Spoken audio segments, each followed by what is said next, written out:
If you could travel back in time to medieval Europe, what would be the first thing to hit your senses?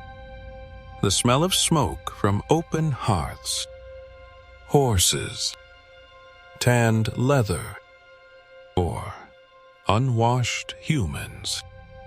In modern imagination, the Middle Ages are often synonymous with filth, muddy streets, ragged clothes, and people reeking from never having touched a bar of soap.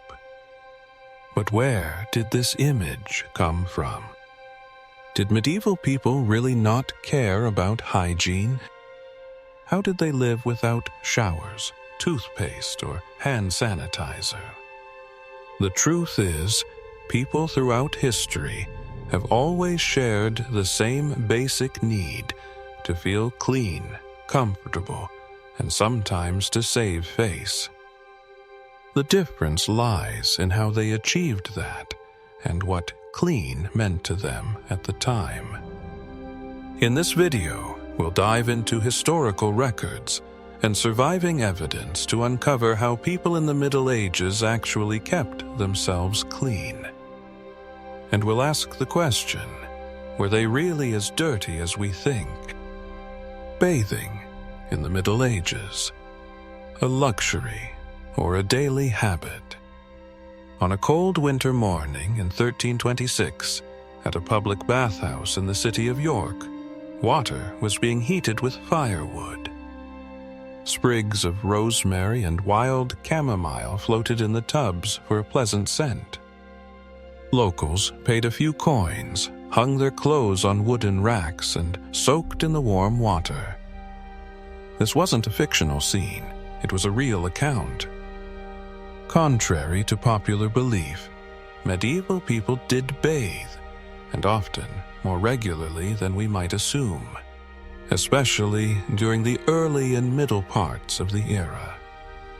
In many major cities like Paris, London, or the German city-states, public bathhouses were part of daily urban life. Some were built by rivers, others integrated into monastic or palace plumbing systems. Bathing wasn't just about cleanliness.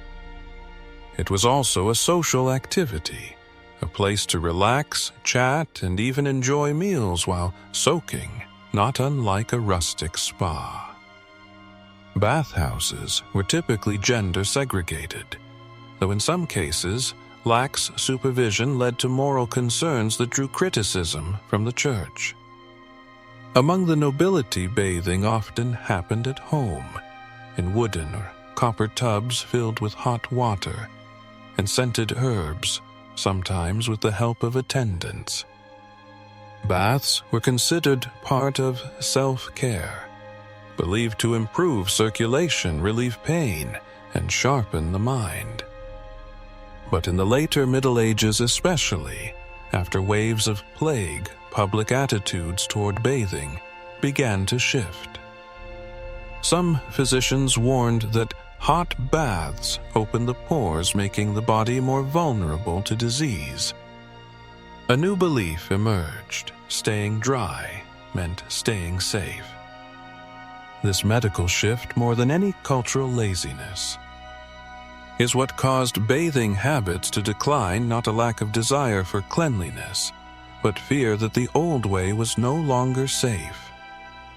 Still, before these ideas took over, most urban medieval people saw bathing as a normal part of life. And even when they couldn't bathe, they had plenty of other ways to stay clean. When bathing wasn't possible, how did they keep clean?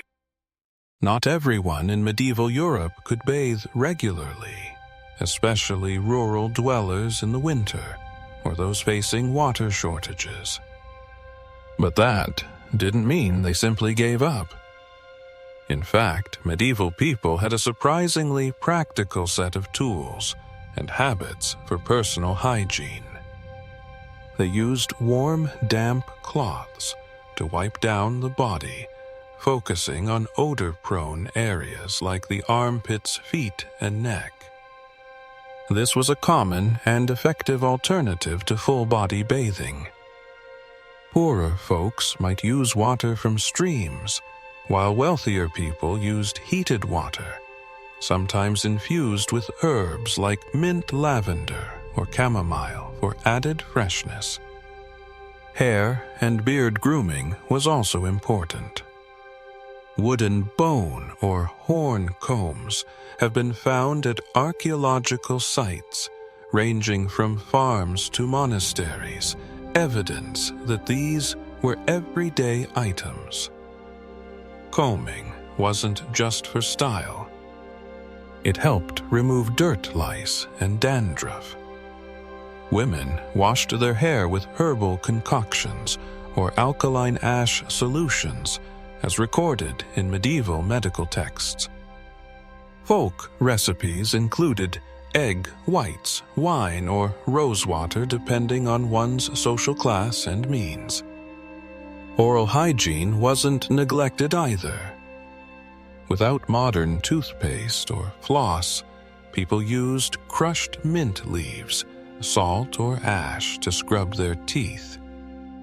Some texts even recommended rinsing with diluted vinegar or light wine to kill germs.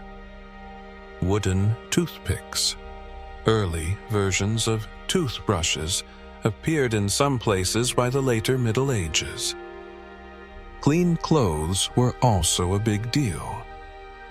Without washing machines, laundry was done with lye water, a natural detergent made from wood ash. Clothes were dried in the sun, letting UV rays help disinfect and deodorize them. And in many monasteries where daily life was highly regulated, keeping both body and robe clean was considered a moral duty, part of religious discipline. So, while they didn't have our modern hygiene standards, medieval people clearly valued cleanliness, not just for comfort, but for dignity, order, and even spiritual purity.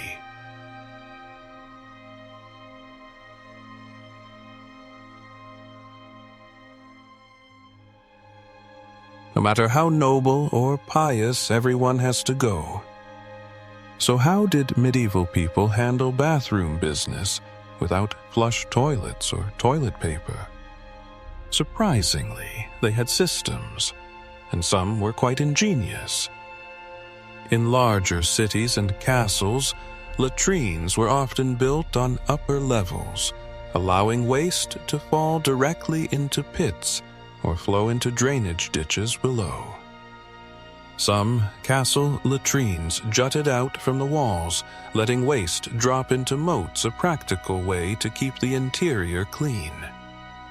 Monastic toilets were sometimes linked to natural water channels that flushed waste away daily, a rudimentary but smart form of sanitation.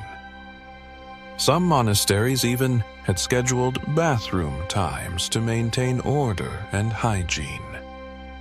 In rural areas or regular homes, people used outdoor pits or chamber pots. At night, chamber pots were kept indoors and emptied into backyard trenches or ditches in the morning. Not glamorous, but efficient and appropriate for the time. Toilet paper. No such thing. Instead, people used straw-dry grass cloth scraps, or simply their hands and water, depending on the situation. In river-adjacent areas, rinsing with water was common. The real issue wasn't technology, but waste management. As cities grew, sanitation couldn't keep up. Overflowing latrines and contaminated water became breeding grounds for disease, reinforcing the stereotype of a filthy Middle Ages, especially during plague outbreaks. But even then, medieval people recognized a link between cleanliness and health, even if they didn't understand germs. The way they handled waste reduced smells and kept living areas tidy, shows a real effort to adapt to their environment. So, were medieval people really that dirty? Looking at the full picture from bathing and grooming to waste disposal, it's clear that medieval people weren't the filthy, careless caricatures we often imagine. They cared about hygiene in their own way with warm cloth, herbs, ash water, horn combs, and cozy public baths. They washed their hair, wiped their bodies, changed clothes, combed their beards, and scrubbed their teeth with what they had. They built latrines, dug drainage channels, and established routines to keep their spaces livable, simple, but not sloppy. What they lacked wasn't cleanliness. It was modern science and infrastructure. And that gap has led to misunderstandings that paint them as lazy or gross. History isn't always neat or sweet-smelling, but it's often more complex and more human than we expect. And chances are, if you lived back then, you'd do exactly what they did. Wipe down with warm water. Instead of bathing, use ash to clean your teeth and dry your clothes under the sun instead of washing with detergent. So were medieval people dirty? The answer may lie not in a yes or no, but in whether we're willing to see them as real people, with limitations, efforts, and choices that made perfect sense in their time.